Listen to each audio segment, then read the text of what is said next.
Well, I was going to make a video after I left the Meadows, and I said, Jimber races at 6:30. Why don't you just wait to make the video till after that race? It's hard to tell coming in off a qualifier in 2.4, even though I know the trip she went in the qualifier. I know how much she's trained. I know she was 3 wide the last 3/8. I'm thinking she's probably ready for 59 or 2 minutes if we really had to cut her loose. But the track's been very odd. You can see the horrible fractions they went in the race tonight too. So I said, I'll wait and watch the race. Now, I texted James this morning and talked about, I was trying to talk him into training at Mohawk with me on Saturday, going with the babies on Saturday morning. Are you going to be okay to do this? He's pressed for time too. He's got his son he's got to drop off Saturday morning and do some running around. He thought, if we were out of Mohawk by 10:30 or by 10:30 or so, he'd be fine. So I said, could you do me a favor? Could you warm up Jimber, because we have her training. She was training good. Justin said she was on the right line. If you think she's on the right line warming up, then we'll put a line pole and Murphy blind on the left. I'll leave that up to you guys. And I did not set the hobbles. The bikes, we have different bikes. We have a couple of Brodeur bikes and a couple of UFOs over in Mohawk, where we only have a couple of the medium-sized UFOs here and one trotting bike. I think we have a UFO bike here too. So I said, regardless, I just want you to set the hobbles. I don't want anything to go wrong tonight. This is a filly that I think is a pretty good filly. We're trying to set her up for her 3-year-old season. I want to start it off on the right foot. Okay. So when I get in the car, it's 5:40 by the time I left the Meadows almost. She's already had to have warmed up. So I text James and I text Dominic. Hey, James, did you go with the filly? Dominic, did James go with the filly? What did he think? Question mark to both. James texts me back first. Seems all right. I don't know why I had to go with her. She seems pretty good that way. I said, well, the hobbles, the gear. Dominic said James said she warmed up good. So, they get over the half in 108. I don't know. They go 31-4, 101-3. I know it was windy, but for the love of God, was it a tornado? 31-4, they're up to the quarter. That is pretty slow. So I'm like, I hate when they do this, but I'm like, you know what? I guess they're going to play into her hand. I was worried about how much she's ready to go. I guess it won't matter if they're going to go in 2:12. So she'll be fine. James moves her in the last turn. It looks like she's going to inhale the leader and just drive away. That's kind of what he said also. Then she got on the right line. So 2 things happened. When I texted James, I said, when I asked you to warm her up, it was because I didn't want that to happen. He goes, he was angry, obviously, and said, well, you've never warmed a horse up and made a break? Of course, me being me, I said, I can't recall that ever happening, actually. Of course it has. So what had happened was going a mile, and this is why, we send the filly over there and they don't have time to train her in between starts. It's hard to get a feel for her. Going a slow mile, she's on the left line. Going a faster mile, like the 29 seconds. And 29 seconds in the third quarter at that moment, the speed he was going looked like 26-2 the way he moved her. The maiden is not what you would call stiff right now at Mohawk. And when he went to move her, lo and behold, she was on the right line. The opposite of how she warmed up. So I had said, line pole and Murphy blind, probably. Warm her up and see what you think.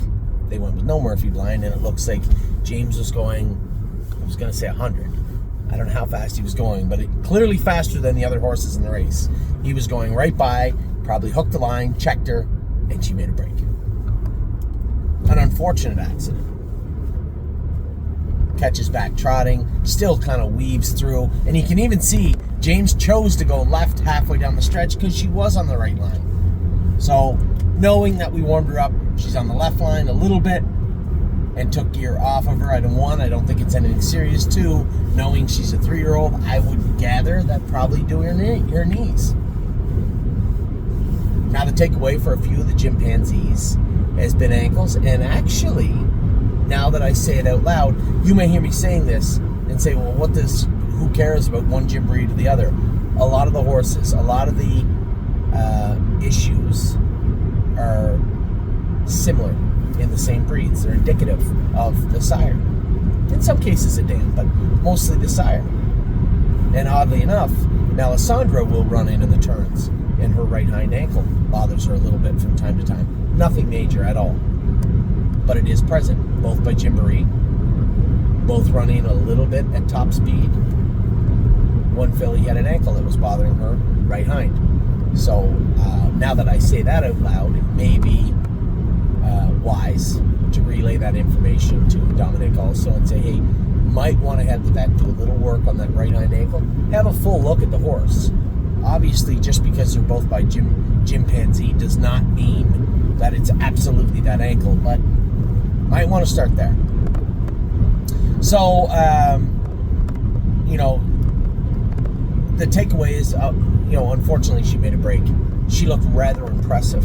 If you can look impressive making a break and or a recovery, she did. Now that James knows her a little bit, good. Now that Dominic knows her a little bit, good. As I said to James thought she felt like she had a lot of speed. I said, well, James, she trotted 55 last year in Lexington. Best mile of her life. Jody drove her. He probably doesn't remember her. He might mildly remember her. Decent filly. Quite a bit better than the horses she raced against tonight, I believe. At least at this stage. He said, so now you have it. I look closer at her staking. I said, now that I say it and I look at her staking, she's eligible to the Bobby Weiss next month at the Poconos. And I'm more apt to send her there than Kentucky to start with. So, would you mind, 1, keeping her on gate, 2, putting some decent miles on her, not 2, 4, and 1. Like to see some decent miles put on the filly, as she's going to be heading to the Bobby Weiss likely first part of April, where I suspect she can probably do a little damage. So I think the overall takeaway from today is that Jimber was going to win the race, and the 8-5 tonight or whatever she was is likely going to turn into 1-5 next week. She does not have to qualify. We'll get the vet to look at her. If there's any issues, they'll be dealt with throughout the week. We'll put that Murphy blind back on, I suspect, and away we go. So that was Mohawk. Now, I wasn't super disappointed. It was an impressive move she was putting on. She looked like she was gone, which I suspect she was going to be. So, let's make sure she's gone next week. Get her picture taken. So that was Jimber. Now, my day tomorrow is going to be very chaotic. I've decided not to qualify Melisandre. So this is what my plan. The weather's going to be beautiful next week. I do believe she needs a training session. So rather than going 2-1, I even told Amy we'd go in 2-1 with Arrowhead, Hanover, and her. I'm not going to go in 2-1. What I'm going to do is go a mile in about 2-6. I'm going to put her in Tuesday to qualify at the Meadows. Now listen, I'm going to put her in Tuesday to qualify at the Meadows, and they're going to draw out Thursday. If Looks Like Money does not get in or gets carried over again to Friday, if they can push that to race 4 or later, remember, Thursday's a problem for me. And it's not just Looks Like Money. Mounds for All was in race 1. We'll talk about him in a minute. If you can somehow push me back just a little bit so I can qualify the filly, that would be great. If you can't, and I end up on race 1, then I'll just take her to the Meadows Monday afternoon. And I'll qualify her Tuesday morning there. She'll be coming in tight. And that's where the 2-1 to 2-6 comes from. 2-1 is just too fast. You can't train her in 2-1 and come back and qualify her on Tuesday. That would be unfair to the filly. 2-6 for her right now is a tightening up.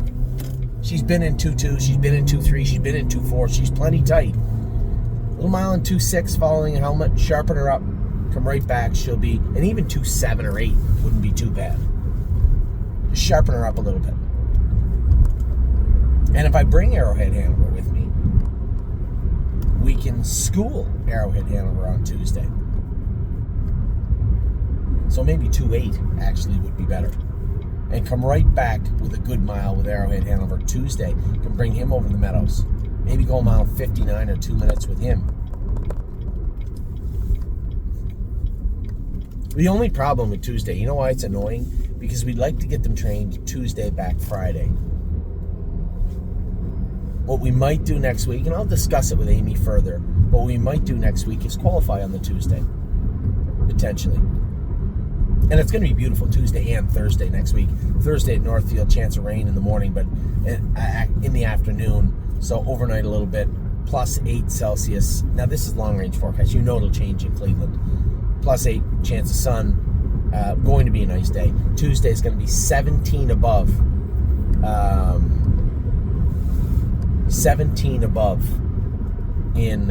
The string broke on the earplugs. If you look close, there's a metal clip on the end of this, and every so often it'll snap off. We're not talking about top grade material. This is probably a tin clamp. And they've broken many, many times. I don't really know why it broke, but the plugs didn't come out. So I have two options. Reach down and try and pull those earplugs, or hit Mounds for all a swat in the butt. I chose the latter. Mounds knew exactly there was a horse to the right of him, and he was going to fight. He may or may not have known there was a horse to the left of him, but the one to the right of him was more than enough of a target for him. And he fought the horse off. He's a weird horse, and he's going to get better and better and better. And he's a fighter. 28-2 on the end of it. It was a little bit windy, too. It was a good last quarter, and he beat some good horses today. I thought the horse raced very, very tough to win. 57-2, 28-2 on the end of it. Vehement, I told you, from the outside is a better spot on the gate from him. It's a staggered start, and you can get him on the inside. He's a little flat-footed coming off the car to begin with, and the gate staggered against you. From the outside, that gate cuts you loose almost coming out of the turn, and if you're off at half a length, you can time it. And I had Vehement right up into position as they said go, and he come off the car well. Right line a little bit today. I almost lost him in the last turn. And then again, down the lane, he was on the right line. Should have been attacking a little more, and he really wasn't. But he raced good. 58-4, 30-1 on the end of it. Again, not a bad mile from him. He's at the half and 59-1. Not a horrible mile. Should he have won? Yes, he should have won. Did he race bad? No, he didn't race bad. Raced into the 8-hole and raced pretty good, actually. Second, Lucky Mickey. The other horse was fifth at Rapasso. Once he gets a little confidence, too, he's going to be all right. He pays 54-4 off a half in 59-2. That's a pretty good last half. The horse that annoyed me today, Westland Warrior. There was no need for that break. Either of them. He was honestly just being a hog today, and I don't know why he was being like that. You know, frustrating when horses act up. When they choose to not do their work well, it frustrates me to no end. You want to make a break? Yeah, hit yourself, make a break, fine. There's no marks on his bandages behind. No marks anywhere. And he did it again coming out of the last turn. Tim is going to have the vet look at him tomorrow. Put the hobbles on him. That's enough of that. Toe weights on him. Put bell boots on him. Put trotting boots on him. Take the bandages off. He'll be weighted down, and he will do his work well next week. Head pole on the left, Murphy blind on the right. Make some wholesale changes to his equipment. Have a few little changes to his shoeing, and race him again next week. I'll be honest, if he wasn't coming off a break, I would race him right in the Nalmors 2 Claimer at Northfield Park. That's how mad I was at him today. But since he's coming off a break, he can't race at Northfield. He has to race at the Meadows. We'll take him out of the series and put him in the straight Nalmors 2. And if the Nalmors 2 is not going to fill and he has to race in the series, fine. But we're going to have to get him on the right path. And today was just sheer disobedience, honestly. If I'm going to be completely honest with everybody, sheer disobedience is all I saw today from Westland Warrior, and he needs to do a better job than this. There was no, it's a track, and there was no excuse for that today. He needs to do a better job, and I expect a much better job from him next week. And we're going to help him. We're going to put the hobbles on him. Felix, 1 out of 5 for blood today. He didn't finish up his mile. I'm climbing over Hunter. I know he's not really a sprinter on the end of it, but I'm like, man, looks like Hunter's a little vulnerable. That horse has been first over of Ronnie Wren's Bold Landing. He's the one that run me down last week. He should be able to get up the inside and win. And it wasn't a trouble getting him in there. He just felt a little flat going under the wire. Tim scoped him, a little bit of mucus, and 1 out of 5 for blood. We're going to go ahead and put this horse on Lasix for next week, which should help him a lot. He's still got to have a little more snap to him. And when I come out in the track, I galloped a little bit and acted up, and I'm like, geez, what's going on with this guy? Historically speaking, the international monies, their knees bother them a little bit too. So Tim is going to have the vet go over Never Lose Felix a little bit. We're going to take care of his feet this week. We're going to have a look at his knees, have a look at him everywhere, put him on Lasix, and at the very least, 58-2, I could easily see that turning into 57-3, 57-4, which is where this stake race can go. So I would say on Lasix, Never Lose Felix is a contender in this race. A 4th place finish this week Let's assume all the same horses win next week. Then another decent finish will get him into the final. I think you're going to see him start to come forward. The component of Lasix, I don't think you're going to see a massive improvement next week. I think you'll see a moderate improvement. I think the week after, you'll see him even be better. That first start where they're like, oh, you didn't bleed, felt a little strong in the end of it, your recovery after the race is a little bit better, and that second start, they are a little bit better. He seems like a second start Lasix type horse. I think you'll see him better next week, and even better, I guess, for the final is what it'll be. And then I was third with a long shot, second with a long shot. I had a good day. Memory and Imagination raced adequate. I don't think he raced great. You know, you look at the line, you're like, oh, he's parked to the quarter, 29 flat. That's all he could go to get there. 28 and 3, he would have been parked the whole way. 56 flat, 29 and 1. That's a good mile. I just feel like he's not as good as I expect this horse to be. And Tim knows his issues. He knows the horse well. He's had him 2 or 3 different occasions now. He had him when he won his first lifetime start. Parked the whole way, mind you, as a 2-year-old. Then he came out at 3 and he had him at the start. He had him again at one other time. He had him when he won the Consolation. That's when he had hobbles on also. He doesn't have those now. He doesn't feel like he needs the hobbles, but he does not feel like he's Memory just yet. So we're going to continue to work on him. I don't know if he's going to get in at the Meadows next week. If he doesn't, we'll likely wait 9 or 10 days and go to Miami Valley. The problem with that is a PA horse in Ohio. That non-winners at 10 claimer fills up pretty easy. I think it's a 45 claimer for non-winners at 10. Remember, we were racing 3-point in there for a little while.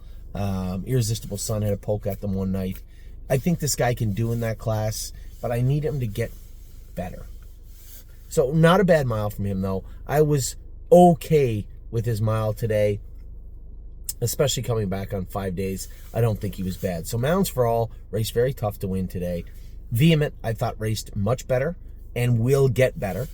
Right line pretty hard. We got to do a little work on him, I think. Westland Warrior, again, needs to do a better job than he did. Very disappointed with the way he raced today. Hobbles will help next week. We'll change him around. Never Lose Felix raced good, especially considering the tiny bit of blood that was found. We can nip that in the bud, and he'll be better over his next 2 weeks. I think good next week, really good the week after that. The one I didn't talk about, Bluebird Tuxedo Hill, he's just not good enough. We're probably going to move this guy. The mile and 59 last week was good. He was a beaten third, but he was good. He went down to Miami Valley today, and I didn't get his final time, but he did not race well at all. And listen, this is going to be the time of year when we start moving horses out that just aren't going to be good enough. You show me where Bluebird Tuxedo Hill is a Buckeye or a Sire Stake horse, how we can get him there, and I'll be happy to keep him. I just don't see that happening. Nice little fair horse, nice little overnight horse, but not what we're looking for. We're probably going to move Bluebird Tuxedo Hill out. He's not the only one over the next 2 or 3 weeks. There's another 2 or 3 horses that are teetering on that fence, and if they fall to the wrong side, then we are going to move them on, and it'll start with Bluebird Tuxedo Hill. Memory and Imagination, I thought raced good, not great, but good. Jimber raced awesome, but made a break. Come back trotting, composed, finished up strong as a third. I think you're going to see her probably trot, as I said to begin with, on a decent track. Clearly Mohawk's not decent tonight. On a decent track, 58, 59, 2 minutes, no problem. I think the start after that, you're going to see even stronger, 57, 58. And then that third week, if we do race her once more before the Bobby Weiss starts, I think you're going to see a very strong and a very confident Jimber. So make a few little changes, have the vet have a look at her, do any vet work we have to do, and then come out swinging again next week. I don't see a way that Jimber gets beat in the maiden next week. All things being equal, we should be able to fix the right line, no problem. James knows her now, knows maybe just be a little careful with her in that turn if you have to be. But Jimber certainly looks like a winner to me, all things being equal, next week at Mohawk. Memory and Imagination, I don't know where he's going to go from here. We'll see. I think there's a huge amount of improvement. Listen, I drove him his whole life. He does not have a bad attitude. He's got a great attitude. He is just not on the top of his game right now. Bluebird Tuxedo Hill, gone. Never Lose Felix is going to get better over his next 2 starts for sure with Lasix. I can almost guarantee that. Westland Warrior, we're going to help him out, but he needs to come forward also. Vehement raced great, just need to help him out a little bit, but raced good and found a good class. Hopefully he can get in again next week. Wouldn't that be crazy? 3 weeks in a row? And Mounts for All continues to get better. I have no idea how deep this guy is, where he starts and ends. But he was very, very good today. So tomorrow is going to be sheer chaos. Lots training in the morning. We have qualifiers. We have schoolers. I have to be over at the Meadows. Looks like Money and Arson will race tomorrow. I'm then going to get in the car and head towards Ontario. I'm going to watch Rose Run Alexander race. I'm going to race against Oh Hill No with Rosetta. I'm going to drive Foxy Seaside, and that's it for me for Friday. Saturday, I spoke to Julie Walker briefly this afternoon, and talked about Delicious Stone. So good luck to her. Rose Run AJ is probably going to need a start. Trosa, I think, is in a good spot. He'll shine this week. I don't know how good he is, but we're going to have a quick glimpse of it this week. I'm going to make my way back. Irresistible Sun is picked to win the class. He probably should win on Saturday. Fire and Shine, what are your odds, little girl? 4-1. She's coming in pretty decent. And then Sunday, we have 3-point blue chip Patrick the Piranha. Monday, Greatest Ending, Neptune and Drebin.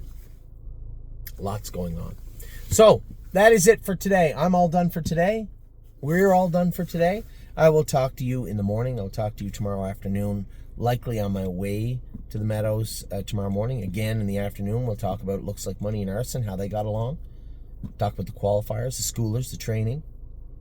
And then I'll maybe even talk to you later on after I drive Rosetta and Foxy Seaside. So, take care. Get some sleep. I'm gonna. See you tomorrow.